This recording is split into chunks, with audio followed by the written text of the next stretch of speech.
Hi, everybody. My name is Simon Copland, and I'm here on Ngunnawal Ngambri land in the ACT.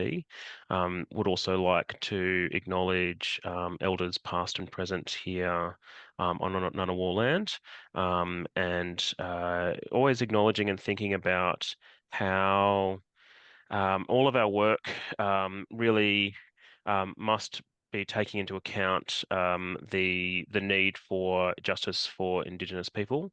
Really essential in all of our work, but I think in this work in particular, or when in this work, I'm thinking about this constantly about how far-right extremism and gendered extremism can have real impacts on First Nations people, and I think we're seeing that around the world at the moment, and we can never forget that. So, what today I want to do, I don't have slides. I really hate slides. So I just want to talk for a bit. I'll probably talk for 20 to 30 minutes about my work, and then open up for questions at the end. And I like to have a good discussion. I've always found that this topic leads to lots of discussion, and I think the discussion is often the most interesting part.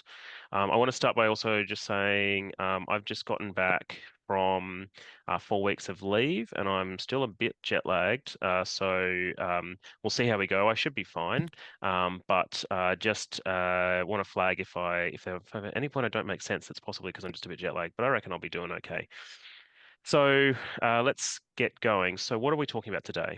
So today I'm here. I want to talk about the Manosphere and men's rights groups and online misogyny. And I'm going to just go through a little bit of an outline. I want to talk to you about why I'm interested in this topic, what I've been researching, who I've been researching, and how. And then I'm going to really talk about how we talk about these communities, and then what are the ways in which I think we should be thinking about these communities in a different kind of way, and how thinking about these communities in a different kind of way kind of influences how we should be engaging with, talking with, and the policy responses that we might have about these communities. So let's just go from the beginning. I want to talk to you a little bit about my background and what happened. So this research started with a PhD, which I started in 2017. And in 2017, we just had what were really big changes in the world. So Donald Trump was elected in 2016. I started my PhD just after he had his first inauguration. We had the Brexit vote earlier in the middle of 2016 as well. Two real big political shocks that happened at that point of time. And I think a lot of people were trying to understand these shocks and trying to understand what was happening in the world. And we saw then later down the track in 2017 in particular, the real rise of the far right, the Charlottesville riots and the murder of Heather Heyer there, and a growing far right, not just in the US, but in Europe, and some elements of that in Australia as well. And so I came into my PhD really interested, scared, terrified, but wanting to know what's going on in our world, what has happened, what's changed, that has sort of broken down with the neoliberal and the liberal order, to create these significant changes. Um, Unfortunately, I think about this all the time. You can't do a PhD that is titled, so apologies for the swearing, but you can't do a PhD that's titled "What the fuck is going on," or "What the fuck is happening with this world." So I really was thinking about how can I really explore one component, one element of this.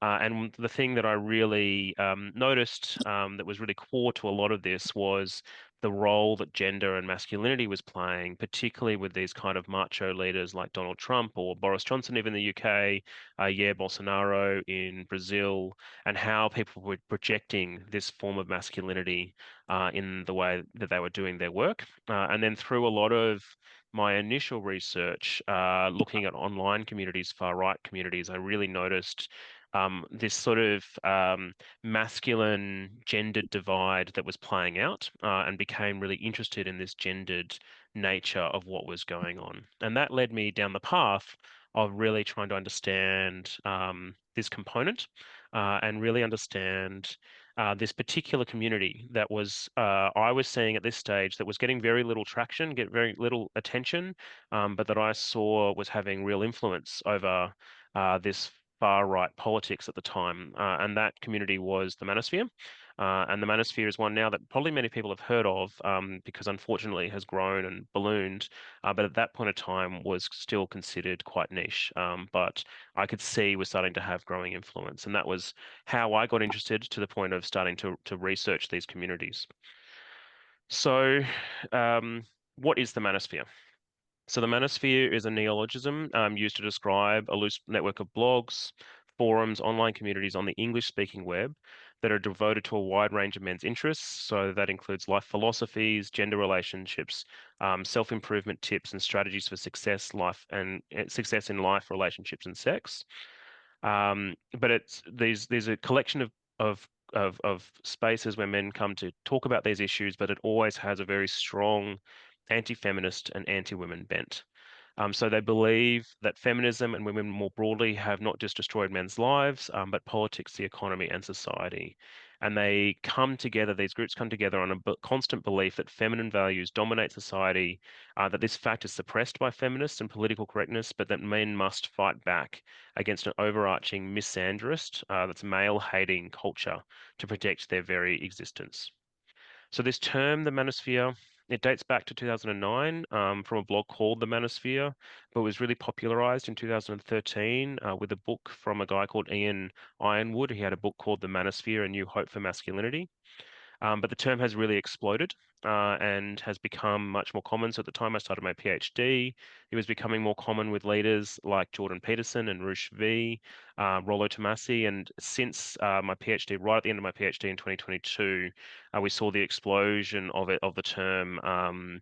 Primarily through the popularity of Andrew Tate, the former kickboxer, the now uh, uh, charged sex offender, sex trafficker. He's been charged with sex trafficking. That he really exploded this term and this popularity. Became at one point in time the most Googled person in the world, the most popular person on YouTube and TikTok, and that really blew it up. The Manosphere consists of a range of different but overlapping groups. And these groups often have differences and conflicts, and I'm happy to talk about that at another point in time. But there are really four groups who are associated with the Manosphere. So first, there's men's rights activists, and they're a movement that's been around since the 1970s. They were split from initial. A lot of these men's rights activists were initially involved in feminist groups, and then split from them. And they argue that men are discriminated against in society. That group is part of the manosphere, but it's not really core to it as much anymore. They're slightly different, and the other three groups in my research are the ones that I focused on more heavily, and they're more central to manosphere ideas. So there's the other groups are pickup artists and the seduction industry. Someone like Andrew Tate is really central to pickup artistry and seduction. And they're often labeled under the red pill, a title called the red pill. And these men teach men manipulative techniques to pick up women. And often these techniques have been shown to be manipulative. Men have videotaped themselves showing how good they are at what they call game. And they've videoed themselves engaging in these manipulative techniques, including like entering a woman's house without permission, and some have videoed themselves raping women, saying, "Look how good I am at this game." There's incels. Incels believe that due to a range of their genetic traits, they're unable to obtain romantic or sexual relationships with women, and they get very angry with women about this. And there's been a number of incels who have committed violent attacks targeting women. So the most famous of this is Elliot Rogers, who committed an attack in Isla Vista in California. He killed in 2014. He killed a number of people, and then Alec Manassian, who committed a van attack in Toronto in Canada, killing 11 people. And then the final group is men going their own way, or MGTOW or MGTOW, who are often, but not always, divorced men, often in middle age, in their 40s or 50s, and they're so angry at women. They've often had bad divorces, and so angry at women that they decide to avoid sexual and romantic relationships entirely, to quote unquote go their own way. And the next level of this is then to distance themselves from society entirely. They believe that the society is so bad and so anti-man that the kind of end goal is to have a house in the woods and to live by yourself in a subsistence kind of life. Just quickly, while predominantly white and Western, very heavily based in the US, these groups are also in many ways diverse across racial, socioeconomic, age, and other demographic lines. So in the US, for example, there is a high level of African American participation in these groups. So there is a lot of sort of diversity, but at the same time, there's quite a lot of white supremacist ideals, and it's very much connected. These movements are very much connected to the far right and to white supremacist organizations. Many of the people who are now famous in these white supremacist organizations, Milo Yiannopoulos, Stefan Molyneux, etc., actually started in these Manosphere movements and then moved to that more kind of extreme, or they're both extreme, but moved to the kind of white supremacist far right movements. So, what did I do to research this? So, I did a PhD that ran from 2017 to 2022. It was an interesting time to do the PhD because it occurred at a time prior to what I would consider to be the real mass explosion of public interest in the manosphere. While it was being talked about, particularly because of incels, the figure Andrew Tate hadn't really become famous yet. He happened right at the end, so actually I think my PhD doesn't mention him at all.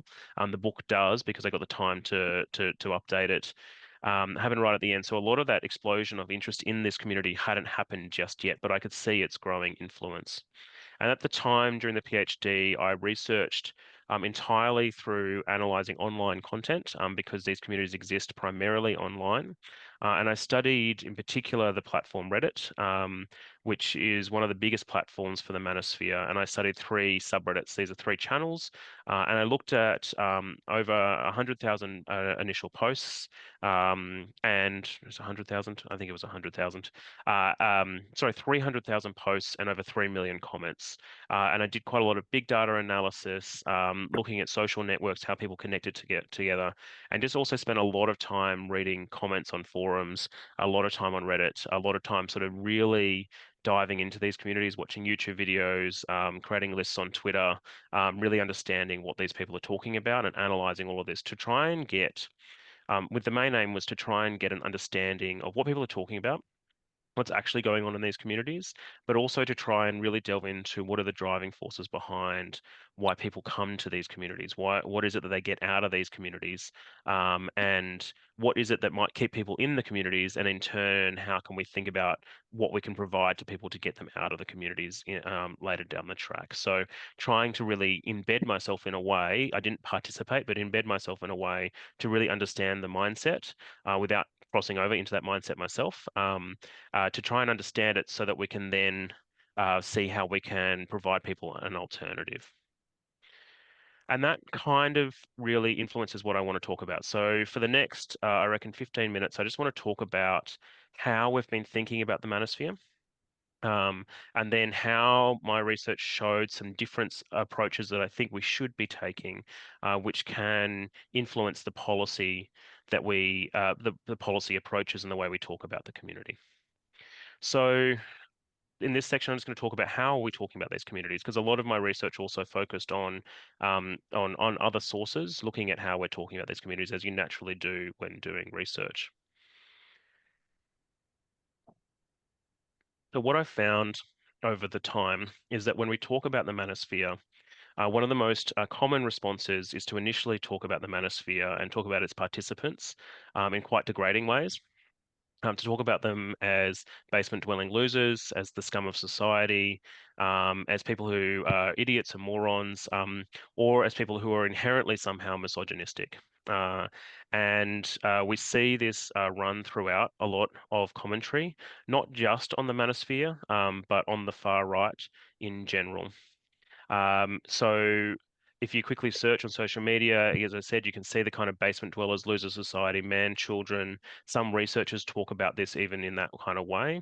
And this aligns with a lot of our kind of rhetoric around these kind of communities. It's very similar, for example, to Hillary Clinton. She famously, during the 2016 election, said that just to be grossly generalistic, you could put half of Trump's supporters into what she calls the basket of deplorables.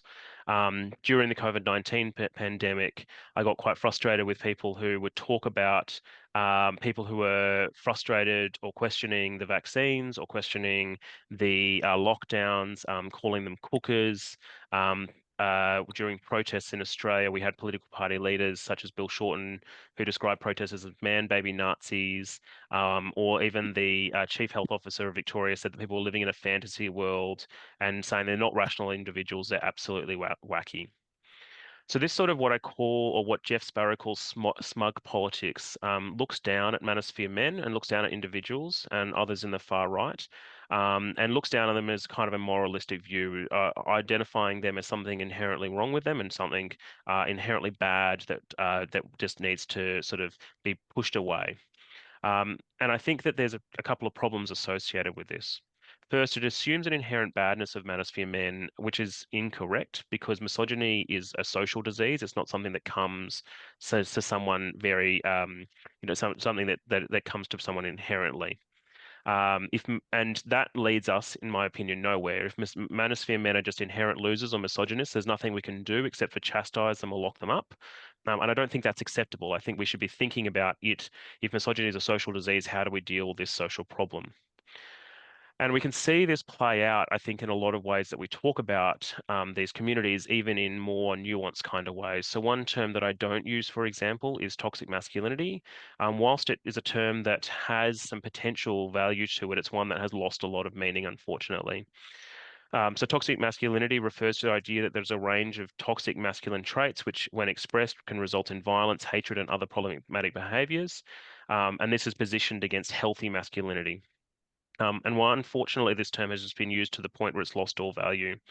The way that's used in public often assumes that toxic masculine traits are somehow inherent with men, which is embedded in the term toxic itself, which makes it sound like men's bodies have become diseased and infected. And importantly, toxic masculine traits are ones that are not assumed to be possible in women or other non-male people, which means that there's something just inherently within masculinity that is bad rather than a product of social relationships. And so, what I'm trying to say here is that a lot of the way we talk about these communities is to assume some sort of inherent badness within men or masculinity that we just need to sort of scrub out somehow. Or if we can't scrub out, we just need to lock people up, push them away. And I think that that's not a particularly useful way to be thinking about these communities. And in fact, can push people in the opposite direction because if they're assumed treated as if they're inherently bad, then there's something. Then there's no way to welcome them into other communities, to welcome into other ideas, and in turn, it just becomes easier for them to stay in those communities because they're the ones who welcome them. So through my research, I thought I wanted to think about other ways that we could think about these communities and other ways that we could address the hatred and misogyny that comes from them without assuming some sort of inherent badness. And there's two things I really want to touch base on here. So first, I think what we want to say, sorry, the first thing I want to say is the manosphere is us, is a term that I use throughout my book and throughout my thesis. What am I talking about here? Well, a lot of the well, the way we talk about the manosphere, a lot of the way that we talk about these communities is to assume that they're a subgroup over there that are not connected to mainstream society. They're inherently different. There's something inherently problematic with them. We could see this maybe best in response to the TV show Adolescence, which came out earlier this year. And in that show, the show actually doesn't deal with the manosphere heaps. In fact, it's a very minor component of it. But the response to the manosphere, to that, saw politicians, leaders, public leaders talking about something inherently wrong with young men. And something, it created this subgroup of young men that was something inherently problematic going on there, and this need to do something about these young men, and that there was something inherently wrong there. Now, what it didn't engage with was how our mainstream structures and society have influenced those young men, and how it may influence young people to commit violence and where it comes from. And so what I argue in the book, throughout the book, is that in fact, violence doesn't come out of nowhere, misogyny doesn't come out of nowhere, particularly when we're talking about young people. These people have been built up and grown up in a society that is inherently that is not inherently that is extremely misogynistic and still based in misogynistic ideas, misogynistic language, misogynistic values, all of these types of things. These ideas don't come from nowhere. And this became really apparent when I was looking through Manosphere content and Manosphere ideas. When you look at it, you see a lot of people ask me, and you see this kind of this idea that this is kind of crazy out there ideas of these men projecting these wacky ideas that are so different from society. But all of the content that I saw in the Manosphere is actually stuff that is really prominent in society, is just packaged in different ways.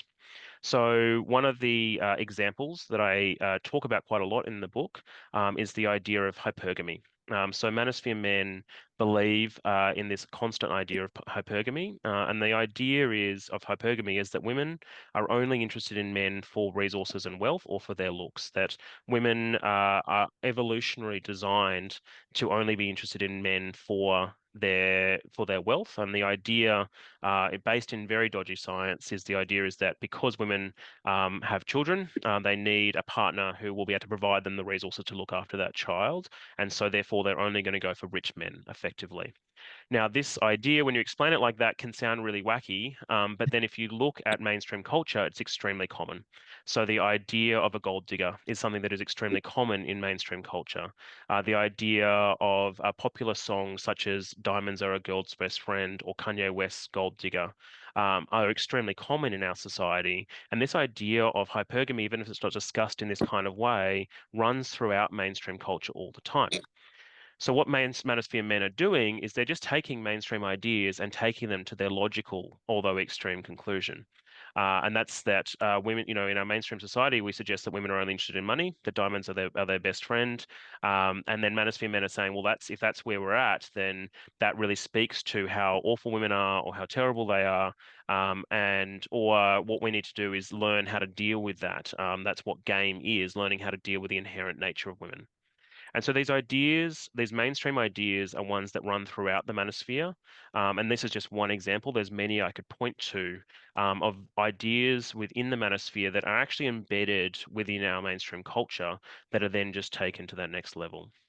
And so in the book, I therefore talk about the misogyny of the manosphere being quote unquote banal. And here I take from Hannah Arendt's idea of the banality of evil. And in Hannah Arendt's book, she talks about she visits a trial of a Nazi operative in Jerusalem. It's called Eichmann in Jerusalem. She visits a trial in Jerusalem of a Nazi operative, and she goes there expecting to see a monster. That's how she describes it, to see a Nazi monster. But instead, what she sees during this trial is a boring bureaucrat who is doing his job. And she recognizes Hannah Arendt was a strong anti-fascist, anti-Nazi writer. She says that he did awful, awful things, but there was nothing necessarily inherent with him that made that was who he was always going to be, that he was somebody who was brought up in a system that then led him down those paths. Now, that doesn't mean he doesn't deserve punishment or accountability for that, but that we have to understand the systems that got us to that point. And I would say that I argue that there's very similarity between that analogy and that of the manosphere, in which we have a banality of misogyny, which the misogyny doesn't mean it's not harmful. It doesn't mean it's not extremely harmful, but that it's not new, it's not different, it's not even necessarily extreme. It's very much embedded in our mainstream culture and our mainstream systems, and therefore we have to be able to understand and tackle those mainstream systems um, if we're ever going to tackle the manosphere. So that's the first lesson that what I wanted to take. And the second lesson I wanted to take was that we have to understand that this community is not all about masculinity. So obviously, there's a gendered nature to this community. It's called the manosphere. It's very much targeting men. And very much brings men in to this community. So we have to understand the role that masculinity plays in this community. There's no doubt about that, and I explore masculinity throughout my book and throughout my thesis. But there is a tendency, I believe, amongst gender researchers to often over prescribe to assume that masculinity is the be all and end all, or to assume that gender is the be all and end all. And I don't think everybody is complex. People are complex, and I don't think anybody lives their life with one identity marker being the whole thing that drives everything that they do. And so masculinity is something that is very much driven by other social factors and other economic factors. And so we have to really explore those factors as well to be able to truly understand what's going on in this community. And there's two things that I think are really important elements that are also driving the growth of this community. So I just want to talk about a couple of these two because I think they're really important. So one of them that I identified as really central to the growth of this community is social isolation and alienation. A lot of men coming to this community felt a very strong sense of social isolation and a very strong sense that this community would provide them connection that they needed. And it's quite interesting one here because there is a stereotype, a part of a hegemonic masculine ideal that men are not emotional people. They're not here to talk about emotional issues. But I talk about the manosphere as an intimate public, as a space in which people come together to talk about these emotional issues. And it kind of breaks down in some strange ways the hegemonic masculine ideal because it's a very emotional space. It's a space where people can come. They can express themselves emotionally. They can complain about their lives. They can complain about relationships, and they can feel some sort of connection about that. And they also never get pushback. They don't get chastised for doing that. So it really creates this sense of social connection. And this really aligns with a lot of research that's been done around far right groups and white supremacist groups, particularly in Europe, which have shown that often the ideology doesn't come first. It's not the misogynistic ideals that come first, but that people come to these groups because of connections. So in the far right in Europe, white supremacist groups, it's often that white supremacist groups will be the first people to invite a young man to a party, for example, to invite them. They'll identify socially isolated people and invite them to parties, to things like that, and then the ideology follows later. And so understanding social isolation and disconnection is a really important thing to be doing, and figuring out how we can create different connections is really valuable. The second thing that I've really identified as a core driver of this community is a sense of nihilism amongst these men, a sense that stuff is going wrong in the world, really badly wrong, and there is a whole sense of a loss of the future. In particular, many of the men identify a loss of this idealized version of what you might call the American dream in the US, the Australian dream in Australia. A sense that the life is going to be better for them as they get older is definitely disappearing. And so there's a whole range of factors about that we already know. Economic insecurity, housing insecurity, climate change, changing social circumstances, a whole range of different things that are leading people to feel like there's no real future for them. And the Manosphere does a great job in tapping into the nihilism, making people feel it's okay to be nihilistic, and then directing that nihilism often to violence and to hatred. And nihilism thrives on blaming people, on blaming individuals, on blaming groups in particular. And what the Manosphere does is says that it's, yes, your world has been stuffed up and it's feminism and women's fault that that's happened. And but that nihilism, that nihilistic sentiment at the start is really important to understanding these communities. So what I'm arguing here is that we have to look at the complexity of reasons about why people join these communities. It's often more complex than men just trying to reassert their sense of manhood. It's about reasserting their a whole, about finding connection, about trying to address, to deal with the nihilistic sentiment that they have, the feelings that they have, the loss of hope and future that they've got, alongside attempts to readdress their manhood. And overarchingly, what I would argue is that what's going on in the world is that the world is changing fundamentally, often for the worse for a lot of people. And what's happening, what the Manosphere represents, is a strong narrative that can pull people in to explain that. And the Manosphere provides an understanding of, even if it's an incorrect one, it provides an understanding of what's going on. It gives people a story about why things are going wrong, and then provides people with a solution to that. And that solution can either often be violence, or it can lead to things like self-help, which is where things like game come in, where people can work on themselves to fix those problems. So those are the kind of two key messages I wanted to bring out today. The first one is that we need to be thinking about this as not being a new phenomenon, and the second one being about this is not all about masculinity. We need to understand the complex reasons why these communities come together. So I'm going to finish off. I just want to talk about how we should be thinking about this community and what it means we can be doing in the future. I'll talk about this for 5 minutes, and then I'm ready to open up for some questions.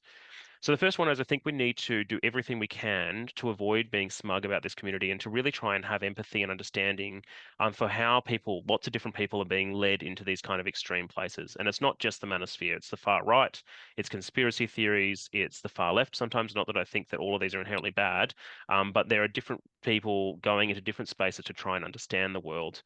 And what we should be doing is empathizing with the core reasons why people might head in these directions. We shouldn't be empathizing with the misogynistic outcomes or the racist outcomes. But if we can do a better job of understanding the core reasons, we can often direct people into different avenues that are healthier for society and healthier, that can sort of really address these overarching problems. And I argue that this is a core part of what we should be doing. First of all, there's two things that I think we really need to be doing to address these communities. So, first is to address the core problems that are letting people into the communities in the first place. And there's lots of work to be done here. One of them, I'll just talk about one of them. One of them would be, for example, identifying social alienation and isolation as a problem. And we should therefore be addressing social isolation, and that can be investing back for young men in particular, young people in particular, things like youth groups, sports groups, church groups, all of these kinds of things that get people off the social media platforms and into diverse communities in real life. One thing I want to point out here is I don't think these communities should all be gender based. So I'm not talking necessarily about more men's groups because often that creates that sense of your gendered differences, but it should be diverse, racially diverse, gender diverse community groups that people can participate to see a diversity of views and a diversity of the world. So reinvesting in social connection is something that we should be doing. It's something that hasn't happened. It's been lost in a neoliberal society, which really invests in social isolation and alienation. So thinking about that is one example of dealing with a core issue. There's many, many others we should be doing as well. And then the second one is to rethink. The other thing I want to talk about is to rethink about how we talk about these communities. So if we have a problem which we're talking about these communities, in my view, a problem that we're talking about these communities in a kind of smug way that assumes an inherent badness, we need to be thinking about an alternative. And research is increasingly showing that when you deal with these kind of communities, that tackling them through countering these ideas, through counteracting, is not helpful. And in fact, it pushes people back into their spaces. So if we come to the manosphere and they say, look, the gender wage gap isn't a real thing, and we come back at them with evidence about it, that actually doesn't necessarily help. But what we should instead be doing is looking at providing alternative narratives to deal with those core issues that we're identifying at the start. So to go for an example, again, we'll talk about the social isolation example. What I think we should be thinking about is how do we talk to men about why they might be feeling socially isolated. So you even see in the manosphere talk about I'm feeling socially isolated and it's women's faults because women don't allow us to, every time I try to create a friendship, women intervene or feminism. I don't know. They make up really weird reasons about why women somehow are stopping them from forming friendships, or the inherent nature of gender is forming, of gender dynamics that stops them from forming friendships. So one way we could deal with that is to actually to tell the story that it's not about that.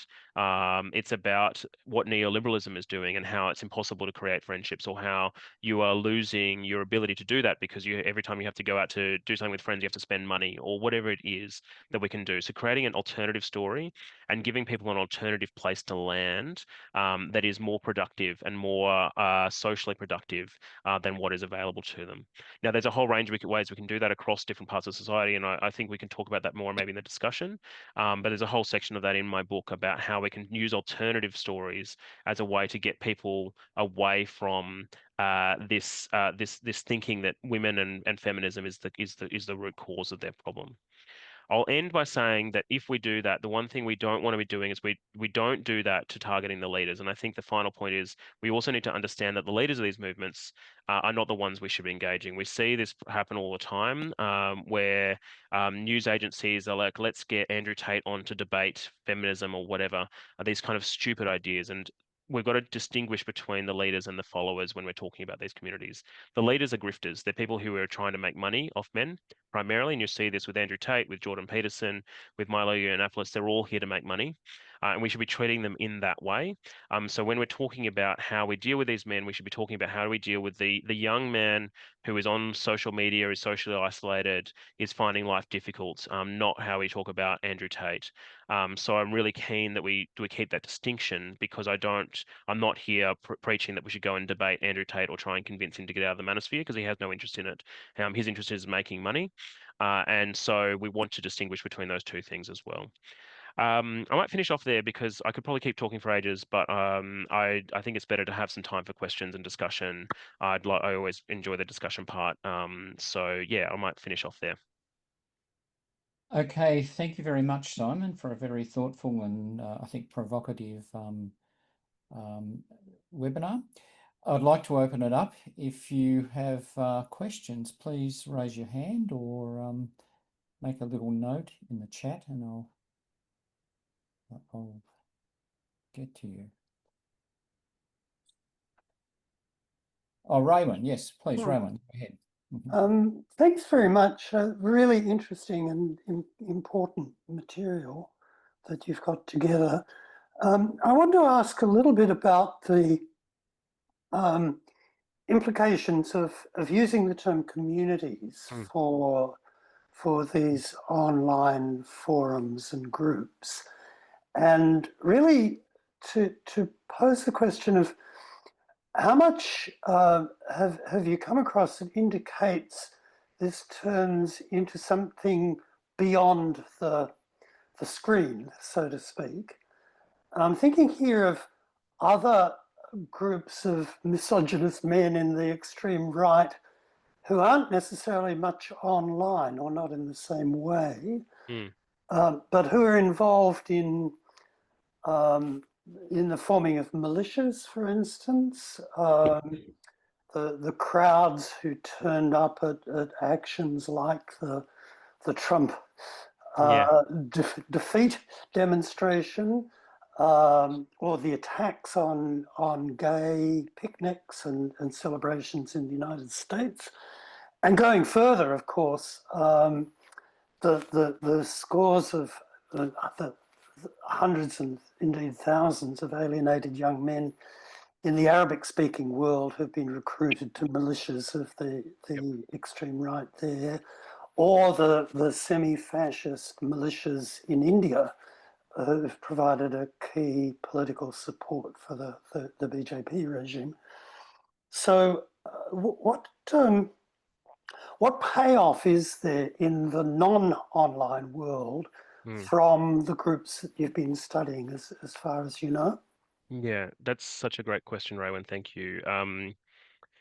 I'll start by saying it's really easy to slip into using the term community, and particularly in a talk like this where you've only got half an hour, and to really not challenge it, Totally. because I think it is really important to be challenging it. And so there's a couple of things I'd say. I'll get to your points about the militias in a second, but the first thing I'd say is in the book, and I argue really strongly that a lot of these communities might talk about themselves as a community. I've even just, a lot of these spaces, these people, they might talk about themselves as a community, but if you look a bit more in depth, you can't really understand them as a community in any real sense of the form.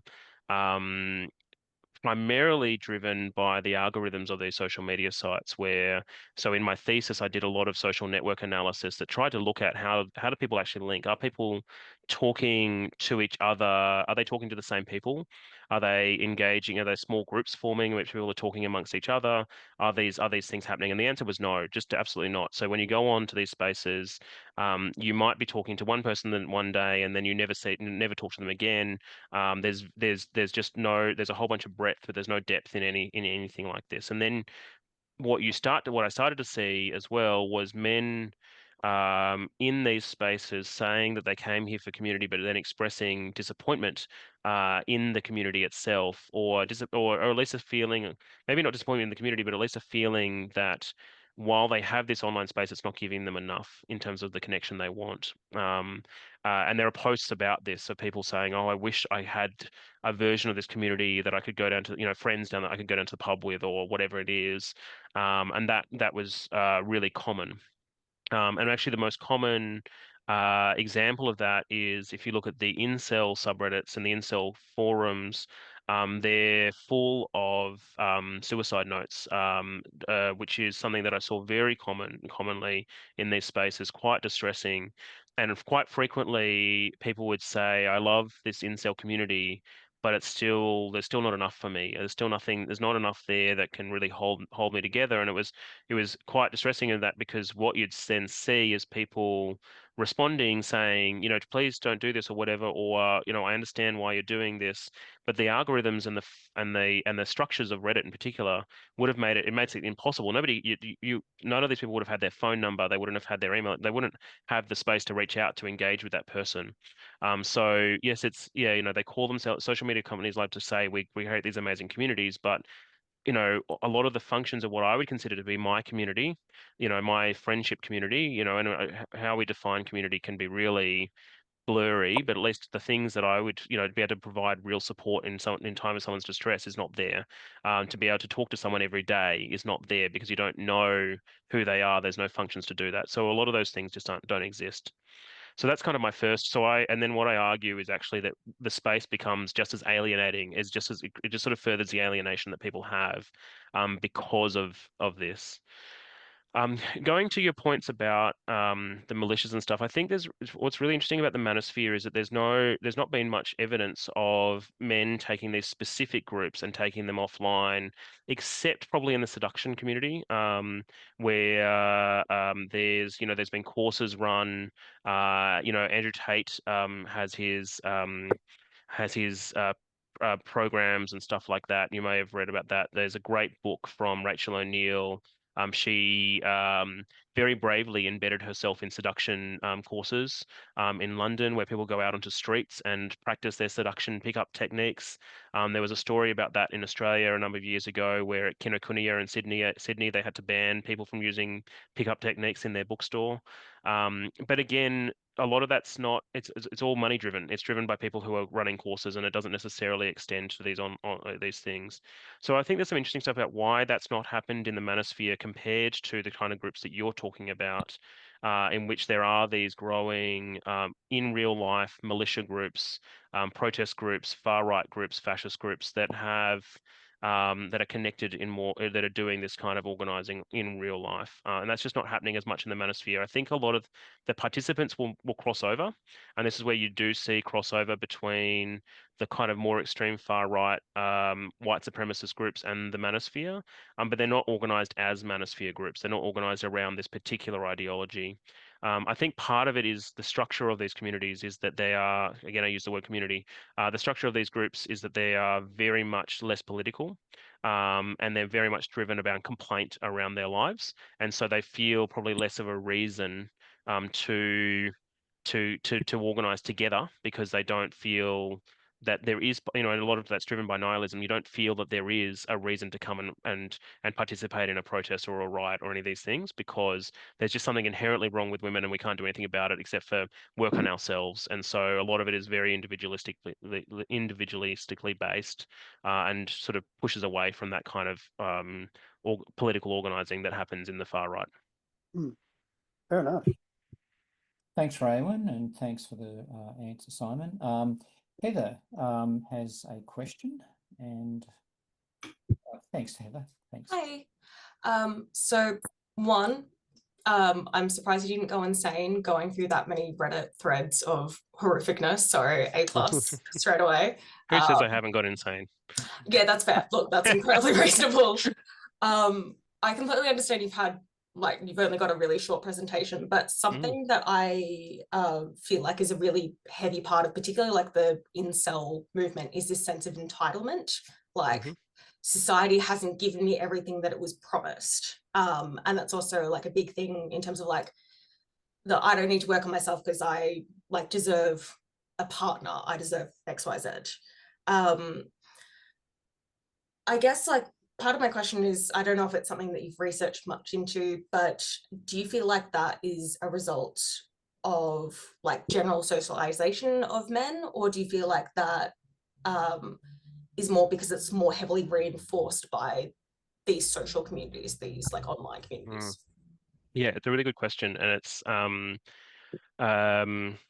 think entitlement, as I said, there's complex reasons and a whole range of different elements as to why these communities come together and why people are attracted to them. And entitlement is certainly one of them. And I think one of the most common terms that you might see when people talk about this communities is a term called aggrieved entitlement that was developed by Michael Kimmel he uses as a core framework to understand a lot of men's rights groups in particular.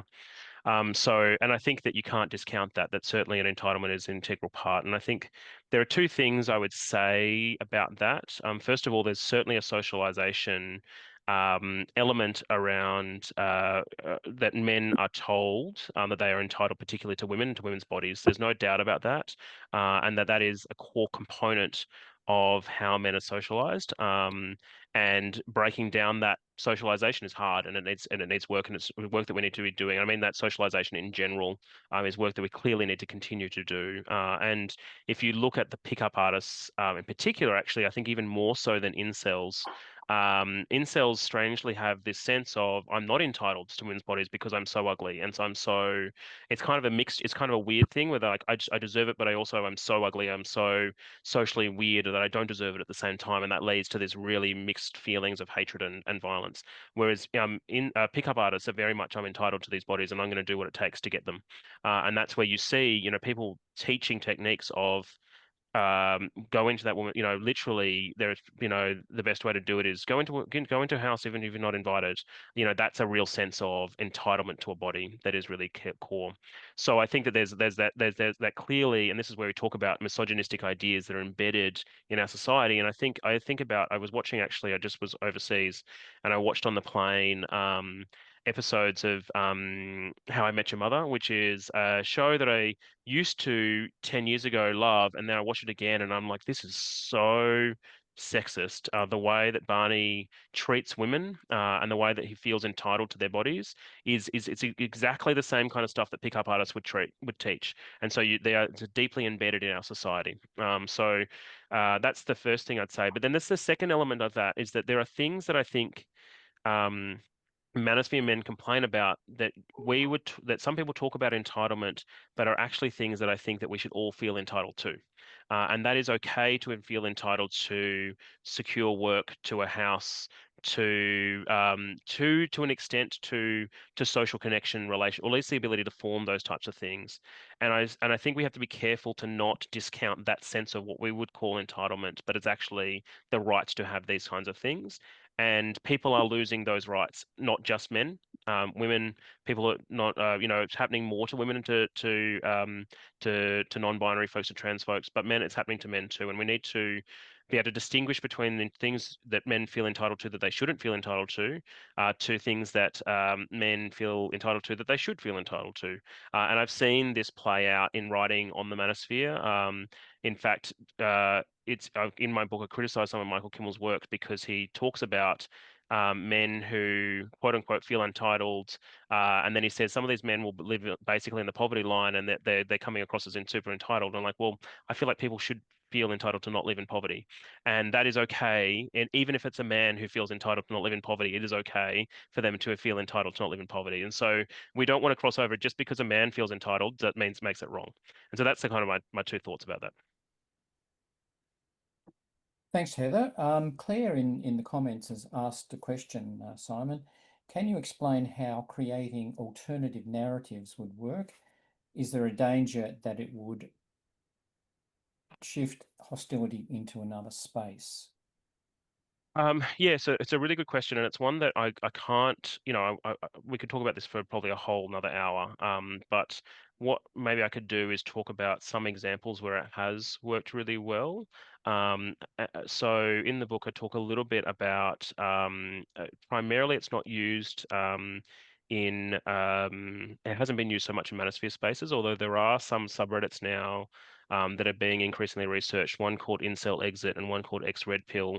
Um, and they engage in what you would consider to be alternative narratives. So these are spaces where it's for people who are often wanting to leave the communities or finding themselves questioning these communities, and people go and ask questions and engage in conversation about this. And there's some great examples in there where people will go and say, quite frankly, repeat misogynistic things that they have learnt and that have been embedded within them. And instead of people sort of coming down on them really hard, saying you're a misogynist, you're awful, engaging with like the core belief that might exist there and directing it in different directions. So, really treating men as if they've been effectively quite frankly brainwashed, but understanding how you can rewire that brain in a different kind of way. But actually, the best examples of how this has been used has been in far right spaces. So in Europe, there's a whole range of groups called Exit, and what they do is they try to get people out of far right organizations, white supremacist, extremist, violent organizations. They primarily, again, work with people who are interested or on the verge of leaving. It's not the big leaders; it's the people who are in these communities and that these are the people I think we should be targeting, who are fence sitters, who are people who might be on the verge of leaving. And what they tend to do is the first thing they don't do, and the evidence really clearly shows this, is that they don't tackle the ideology first. So you don't come in trying to target the ideology. You come in trying to target the core causes and, most importantly, providing alternative spaces. And so one of the things that these groups do really well is that they isolate people and they bring them into, so that the only people you talk to are Manosphere men or white supremacists, etc. So one of the first things you do is you provide different social contacts and different social connections, so people see different views. Highlighting the hypocrisy of the movements is often really important. So highlighting and talking about how often people get out of these spaces when they realize that the leaders are extremely hypocritical. In white supremacist groups, it's been found, when leaders are having relationships with people of color, that often leads people out of the movements. In examples in Manosphere Men, there's been a lot of research that shows that having connections with women is really important, which I'm not saying that to put burden on women to do the work, but that has been found to be something that can be really important. So there's that kind of work that can be done. And so in those exit movements, what they found is if you don't tackle the ideology, you find different spaces and you provide practical support. So it might be in some of those cases, what they do is they help people get new jobs. They help people get new apartments because they might often be living with another white supremacist. They help people get cover-up tattoos for their Nazi swastikas. These types of things, the things that can get them out practically, the stuff that might be keeping them in because they're like, I can't leave this movement. I've got a bloody swastika on my arm. I can't get a job because I've got that. If you can help people get out of these types of things, that can be very helpful. So all of that kind of practical stuff. And then what they find is that the ideology starts to break away as you go along. The ideology is the thing that falls away when you provide people with those other social connections and those other types of things. So that's a small scale. At a bigger scale, and this is something I think we really need to work on, is thinking about how social movements can be engaging with people who are these kind of quote unquote fence sitters, these potentials, these people who might enter into these movements, and how can we talk about the other reasons that are the causes of their problems? How can we talk about how neoliberalism and capitalism is the one that's making them feel nihilistic about the world or making them socially alienated, and having stronger messages around that? That's something that needs a lot of work, and I don't have the answers for that, but I think that's something that I think we should be investigating a whole lot more.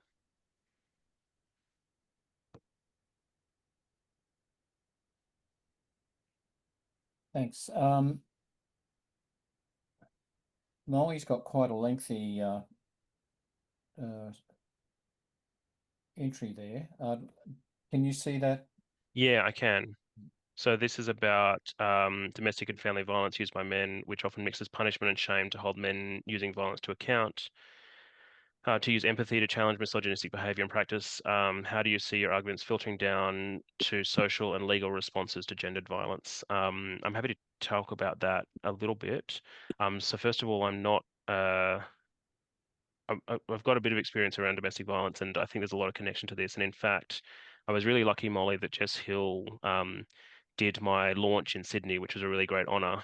So we talked about this quite a lot. And in Jess Hill's latest book, she talks often actually about how shaming approaches are not helpful when it comes to domestic violence either. So in her latest quarterly essay, for example, she talks about how a lot of the focus of domestic violence work at the moment is focused around gender advertising campaigns, changing gender perceptions, all these kinds of things. And she says that while these are important, they can't be the be all and end all. And in fun times, they can actually lead to backlash. And there is some evidence that suggests now that a big advertising campaign around gender can lead to backlash. So she uses the example of an ad that I think ran in Victoria. And in the ad, there's an ad in which a group of guys are sitting at a pub, and one of the guys gets a call from his girlfriend. He chastises her and abuses her on the phone, and then his friends, sit around and do the thing that men have been told to do, which is to call him out. And they call him out, and they say that was really wrong. And she says the evidence suggests that the most likely outcome is that guy will then go home. He feels more shamed, and he will go home and beat his girlfriend. And that's really horrible. And it actually, in many ways, I've thought about that now and thought about how would I actually engage in that situation? Because is my calling him out actually going to increase the likelihood of violence? But is my not calling him out also increasing the likelihood of causing violence? And so both of these things are now potentially true. And it's really quite scary when you think about it in that kind of way. So what that suggests is that we can't just rely on these kind of calling out behaviors, because it if it leads to backlash, it just doesn't, whilst it might be valuable and important, it doesn't mean it can be the be all and the only solution available to us. And there's got to be whole lot more that we can do. And so I don't have all the answers for how we deal with gendered violence. I would suggest reading Jess Hill's latest quarterly essay, which has a lot more of the answers. But she talks about a lot more of this structural work that we need to be doing, both in terms of dealing with a gendered issue, but also dealing with a lot of the other things. And I think the core thing for me is thinking about how men are socialized to use violence, not just against women, but often primarily against women, as the way they deal with their shame, with their feelings of nihilism, with a whole bunch of this type of stuff. So that, dealing with that core problem, dealing with a lot of childhood trauma, which can lead to people thinking that violence is the solution to problems. She talks a lot about alcohol, gambling, drugs, all of these types of things as things that we should also be tackling, and that are in many ways being ignored at the moment in the gendered violence debate.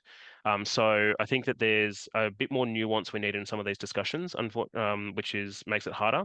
But yeah, I think it's something that's really important. Thanks, Simon. Are there any more questions as we move up towards the hour, or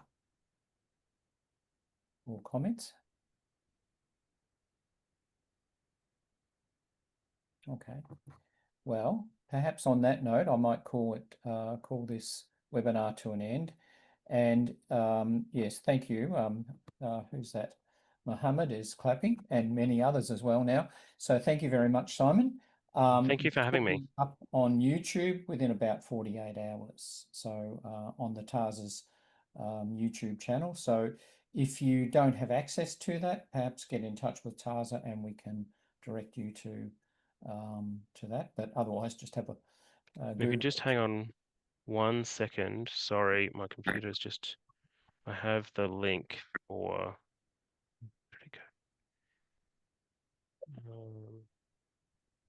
Sorry, I should just do this quickly because otherwise my publisher will get annoyed. But I have a QR okay, I'll code. just edit it out.